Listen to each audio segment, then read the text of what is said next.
Mga ka-sports, nakapanayam ng isang boxing content creator na si Sports PH ang isa sa mga galing nating boksingero na si former Unified Marlon The Nightmare Tapales.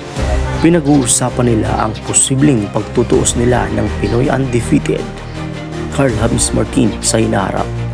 Ani Tapales, papalag siya kung kinakailangan kahit pareho silang maitugong Pinoy. Option mo na lang, bibigyan ka ng title fight. Option mo na lang, Carl James Martin Championship sa WBC. Kakagatin mo ba yon? Okay, open ka ba sa Pinoy versus Pinoy? Oo, World Champion level naman yan. At saka, of course, pwede akong lumaban sa kanya kasi nasa top din naman siya na ranking. Pwede. Sa palagay mo, kung sakali maglabang kayo ni Martin, magandang laban din yan kasi Pino sa tingin mo maano sa inyo dalawa? Pinoy, pareho kami. Gutom siya. Gutom na gutom din ako. So, magandang laban din yan.